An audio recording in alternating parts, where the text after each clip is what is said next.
কেউ যদি সোলমেট, কেউ পারফেক্ট লাভ অ্যাট্রাকশন করতে চায়, তারাও কিন্তু রেড তারা মায়ের মন্ত্র পাঠ করে, মন্ত্র চ্যান্ট করে করেছেন অলরেডি, অথবা এক্সিস্টিং কোনো রিলেশনশিপ যেটার মধ্যে কিনা অনেকটা মিলিয়ে গেছে, তার পজিটিভিটি অনেকটা ডাউন হয়ে গেছে, সেটাকে আরও বেশি তরতাজা গ্রো করার জন্যেও কিন্তু এই রেড তারা মায়ের মন্ত্রটি ব্যবহার করা হয়ে থাকে।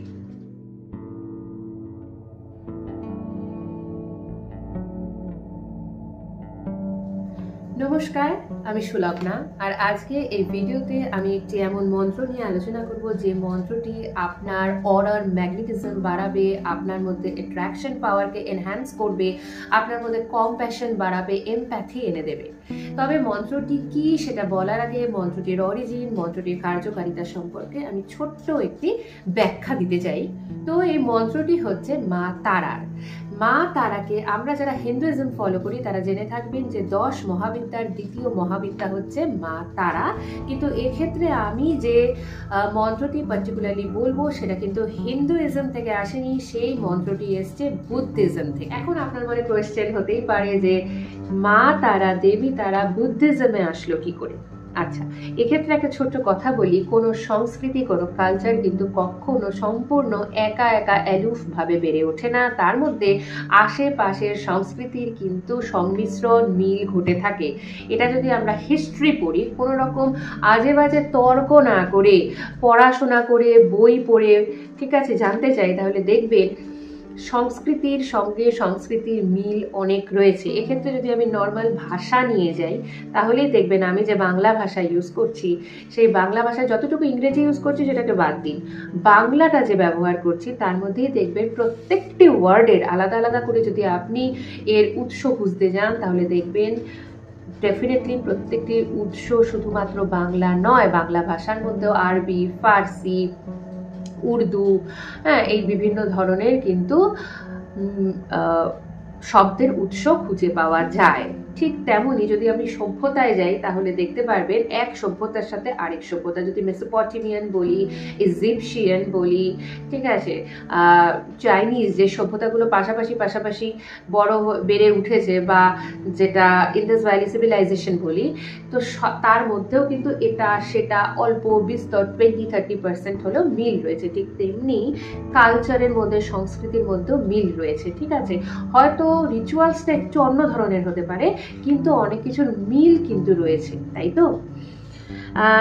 একটা ছোট্ট উদাহরণ তো আমরা নিতে পারি এটা থেকে, যেটা কিনা আমি একটি প্রিভিয়াস ভিডিও অলরেডি ওয়াটার ম্যানিফেস্টেশনের উপরে করেছি। সেক্ষেত্রে আপনি দেখবেন প্রত্যেকটি ধর্মেই কিন্তু জলটাকে পবিত্র হিসাবে ধরে তার মাধ্যমে অনেক ইউটিলাইজেশন আমরা করে থাকি, কারো অসুস্থতা ছাড়াতে, কারো জীবনের কোনো ইচ্ছা, কোনো উইশ ফুলফিলমেন্টের জন্য কিন্তু আমরা জলটাকে ইউজ করি। সেক্ষেত্রেও কিন্তু অনেক মিল রয়েছে। তাই বলবো, কোনো কালচার বা কোনো সংস্কৃতি একা একা বেড়ে ওঠে না, কিছু না কিছু তার প্রভাব থাকে, 10-15% হলেও তার প্রভাব থাকে। তো এক্ষেত্রে তেমনি তারা মাকেও কিন্তু বুদ্ধিজমে পুজো করা হয়, আলাদা কোনো ফর্ম হতে পারে, রিচুয়ালসের ধরন আলাদা হতে পারে, কিন্তু মা তারা, সেই দেবী কিন্তু একই রয়েছেন, ঠিক আছে। আচ্ছা, এবার যদি আমি বিশদে একটু জানতে চাই, আমি এখানে ব্রিফলি বলবো, নইলে ভিডিও অনেক বড় হয়ে যাবে, কারণ হিস্ট্রি তো ছোট নয়, হিস্ট্রি অনেক বড়। বুদ্ধিজমে সাধারণত আমরা মহাযান বা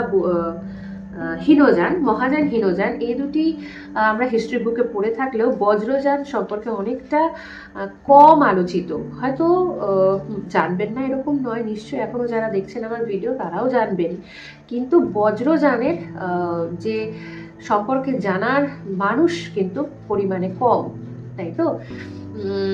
বজ্রযানটা কিন্তু একটা ওল্ড স্কুলের মধ্যে, বুদ্ধিজমের ওল্ড স্কুলের মধ্যে পড়ে, ঠিক আছে। তো এই বজ্রযান এবং মহাযান দুই সেগমেন্টের কাছে কিন্তু মা তারা মানে তার আরাধনা করা হয়ে থাকে, দেবী তারা বা মা তারা কিন্তু আরাধ্যা, ঠিক আছে। আচ্ছা, এক্ষেত্রে আমি বলে রাখি যে তারা মায়ের কিন্তু 21টা ফর্মে এখানে আরাধনা করা হয়। তার মধ্যে গ্রিন তারা আছেন, রেড তারা আছেন, ব্ল্যাক তারা আছেন, হোয়াইট তারা আছেন, ইয়েলো তারা আছেন, আলাদা আলাদা আলাদা আলাদা আছেন, ঠিক আছে। এবং প্রত্যেকের কে যে আমরা আরাধনা করব তার রিজন ডিফারেন্ট, ঠিক আছে। আজকে পার্টিকুলারলি আমি রেড তারা নিয়ে আলোচনা করব, ঠিক আছে। রেড তারা মায়ের নামের থেকে অলরেডি বুঝতে পারছেন উনি হচ্ছে রেড স্কিনের অধিকারী, ঠিক আছে। এবং বুদ্ধিজমে মা তারাকে কিন্তু 16 বছরের হচ্ছে মানে ইয়াং ওমেন হিসেবে ধরা হয়, ঠিক আছে। এবং মা তারাকে আমি যদি রেড মা তারাতে যাই তাহলে ওনাকে কিন্তু বলা হয় symbol of fire as well as symbol of fierce, এবং তার সঙ্গে উনি কম্প্যাশন আনেন, উনি এমপ্যাথি আনেন, উনি আমাদের লাইফে অ্যাট্রাকশন বৃদ্ধি করতে সহায়তা করেন এবং এক্সিস্টিং অ্যাট্রাকশনকে উনি এনহ্যান্স করতেও কিন্তু অনেক হেল্প করে থাকেন, ঠিক আছে। তাই আপনাদের লাইফে যার যার মনে হচ্ছে যে আমার লাইফে অ্যাট্রাকশন কম, আমাকে তেমন মানুষ আমাকে পাত্তা দিচ্ছে না, I am getting ignored by people, ঠিক আছে, কোথাও না কোথাও দেখছেন আপনি উপেক্ষিত হচ্ছেন খুব বেশি, বা আপনার পার্সোনালিটিতে সেই ক্যারিজমা নেই, তখন কিন্তু আপনি এই রেড তারা মায়ের আরাধনা করতে পারেন। এবং ট্রাইড অ্যান্ড টেস্টেড লাইফে কেউ যদি সোলমেট, কেউ পারফেক্ট লাভ অ্যাট্রাকশন করতে চায়, তারাও কিন্তু রেড তারা মায়ের মন্ত্র পাঠ করে, মন্ত্র চ্যান্ট করে করেছেন অলরেডি, অথবা এক্সিস্টিং কোনো রিলেশনশিপ যেটার মধ্যে কিনা অনেকটা মিইয়ে গেছে, তার পজিটিভিটি অনেকটা ডাউন হয়ে গেছে, সেটাকে আরও বেশি তরতাজা গ্রো করার জন্যেও কিন্তু এই রেড তারা মায়ের মন্ত্রটি ব্যবহার করা হয়ে থাকে। রেড তারা মা তার ডিভোটিদের সবসময় প্রোটেক্ট করেন। যেমন কিনা আমরা যদি হিন্দুইজমের ক্ষেত্রে চলে যাই, দেবী তারা তাকে কিন্তু গড অফ ওয়ার হিসেবেও, একজন ওয়ারিয়ার গডেস হিসেবেও দেখা হয়, ঠিক তেমনই কিন্তু বুদ্ধিজমের ক্ষেত্রেও মা রেড তারা মাকে কিন্তু god of fire, god of fierce হিসেবে দেখা হয়। মানে উনি একজন কারো যদি লাইফে সোজা বাংলা কথায় পাত্তা পাচ্ছেন না, ইগনোরড হচ্ছেন, অ্যাভয়েডেড হচ্ছেন, এবং আমি একজন নোটিসেবল পারসন হতে চাই, আমি চাই আমাকে লোকে অবজার্ভ করুক, আমাকে লোকে নোটিস করুক, তাহলে আপনারা কিন্তু রেড তারা মায়ের এই মন্ত্রটি জপ করতে পারেন। এইবার বলে রাখি মন্ত্রটি কিভাবে জপ করবেন। এরকম কোনো নিয়ম নেই যে আপনাকে এই করতে হবে, সেই করতে হবে, স্নান করতে হবে, না খেয়ে বসতে হবে, এরকম কোনো নেই, ঠিক আছে। এটা যখন আমরা গুরু তত্ত্বটা বুঝে যাব না, যে আমরা যখন কারো মায়ের জপ করি বা ঠাকুরের জপ করি বা ঠাকুরকে স্মরণ করি, ঠিক আছে, তখন আমরা আমাদের এই দেহটার সঙ্গে কানেক্টেড না, আমাদের আত্মার সাথে কানেক্টেড, ঠিক আছে, স্পিরিচুয়াল কথাটা হচ্ছে স্পিরিটের সঙ্গে। তখন আপনাদের মনের থেকে এই সমস্ত দ্বিধাগুলো শেষ হবে যে আমাকে স্নান করেই করতে হবে নাকি আমাকে উপোস করে করতে হবে মন্ত্র পাঠ, বা বিছানায় বসে করতে হবে না মাটিতে বসে করতে হবে, ঠিক আছে।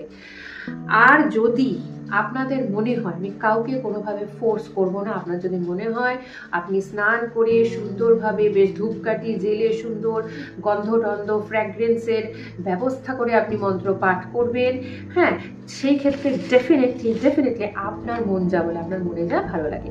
আচ্ছা, একটা যদি মালা হয় সেক্ষেত্রে আমি সাধারণত রুদ্রাক্ষর মালা বা এই মালা, এই দু ধরনের মালা আমি ইউজ করে থাকি। আর তাছাড়া আমার কাছে যেটা মালা আছে সেটা হচ্ছে যেটা আমি ল্যামা ফেরার জন্য ইউজ করে থাকি, সেটাও 108টা বিটসই থাকে, কিন্তু সাধারণত কোনো মন্ত্রের ক্ষেত্রে আমি সাধারণত এই দুটো মালাই ইউজ করে থাকি, ঠিক আছে। তো আপনি এরকম কোনো মালা নিয়ে নিতে পারেন, ঠিক আছে, এবং সেখানে 100 টাইমস আপনি এই মন্ত্রটি জপ করতে পারেন। আচ্ছা, এক্ষেত্রে আমি বলবো যে কোনো সময় করা যায়, যে কোনো সময়, কিন্তু আমি বলবো পার্টিকুলার একটা টাইমে এবং একটা জায়গায় বসে করুন। এর পেছনে লজিক্যাল ব্যাখ্যাটাও আমি দিচ্ছি। কারণ হচ্ছে আমরা যখন এক জায়গায় একই টাইমে বসে কোনো কাজ করি, সেই জায়গায় একটা ভাইব্রেশন ধীরে ধীরে ধীরে বাড়তে থাকে। বুঝতে পারছেন আমার কথা? আমি যদি ফর এক্সাম্পল আজকে রাত 9টায় বসে আমার বিছানার এক কোনায় রাত 9টায় বসে পূর্ব দিকে মুখ করে একইভাবে বসে ধরুন মন্ত্রপাঠ শুরু করলাম, 5 দিন 6 দিন করার পরে ওই জায়গাটার মধ্যে একটা ভাইব্রেশন অলরেডি তৈরি হবে, একটা অরা তৈরি হয়ে যাবে। এর জন্যই এটা বলা হয়। তাছাড়া আপনি যে কোনো সময় যখন খুশি করুন, সেটা আপনার ওপর। আমি শুধু বলছি আমার পয়েন্ট অফ ভিউটা, বাকিটা কিন্তু আপনার ওপর, আপনি করে দেখবেন। এবং আমি কেন করছি তার লজিক্যাল ব্যাখ্যাটাও আমি সাথে সাথে দিয়ে যাচ্ছি, ঠিক আছে। এর জন্যই সাধারণত কেউ যদি বলে থাকেন যে এক জায়গায় বসে এবং একই সময় পার্টিকুলার আজ রাত 9টা হলে কাল রাত 9টাতেও করবেন, এইটাই তার পেছনের কারণ। ঠিক আছে, তো আপনি দিনে 2বার করতে পারেন, দিনে 1বার করতে পারেন, টানা অ্যাটলিস্ট 21 ডেজ করে যান। কারণ 21 ডেজ কিন্তু আমাদের মনের কোনো একটা চেঞ্জেস আনতে অ্যাটলিস্ট 21 ডেজ লাগে। ঠিক আছে, অ্যাটলিস্ট বলছি, বেশি তো আপ টু 90 ডেজ অবধিও আপনি করতে পারেন, কিন্তু এটা বললাম। ঠিক আছে, আচ্ছা এখন কি বলবো, হ্যাঁ, তো এইভাবে আপনি টানা 21 ডেজ যদি করেন, অ্যাটলিস্ট আপনার নিউরাল পাথটা ব্রেক হবে, যে আপনি এক ধরনের চিন্তাভাবনা থেকে আরেকটা ধরনের চিন্তাভাবনাতে শিফট করতে চাইবেন। কারণ আপনি 3Dতে রিয়ালিটিতে দেখছেন যে আপনি এরকম একটা অবস্থায় হয়েছেন, একটা ডাউন পজিশনে, আপনি চাইছেন এখান থেকে অ্যাটলিস্ট এখানে উঠি। তো এই 21 ডেজ অ্যাটলিস্ট লাগবে। এই যে নিউরাল পাথওয়েটা আপনার ব্রেনে তৈরি হয়ে গেছে যে I am not getting enough attention, I am not getting noticeable like that, হ্যাঁ, এই ধরনের যদি থাকে, তাহলে সেই যে চিন্তাটা কি বলবো বসে গেছে আপনার মাইন্ডে, সেটা ব্রেক হতে অ্যাটলিস্ট 21 ডেজ লাগবে। ঠিক আছে, তো আমি আপনাকে এটাই রিকোয়েস্ট করতে পারি যে অ্যাটলিস্ট 21 ডেজ আপনি করুন এবং 108 টাইমস করুন। ইন্টেনশনটা বলে নেবেন মন্ত্রের আগে, আপনার ইন্টেনশন বলবেন যে আপনার ইন্টেনশনটা কি। আপনি কি আপনার লাভ লাইফকে এনহ্যান্স করতে চান, এক্সিস্টিং রিলেশনশিপকে আরও বেশি সুন্দর ফ্রুটফুল করতে চান, নাকি আপনি আপনার যে অরার ম্যাগনেটিজম অ্যাট্রাকশন পাওয়ারকে বাড়াতে চান, কোনটা, সেটা মা তারার কাছে, রেড তারার কাছে করজোরে প্রথমে বলে নেবেন, মা আমি এটা চাই, এবং তারপর 108 টাইমস আপনি এই মন্ত্রটা জপ করুন এবং অ্যাটলিস্ট 21 ডেজ করুন এবং তার ফলাফল আপনি দেখুন।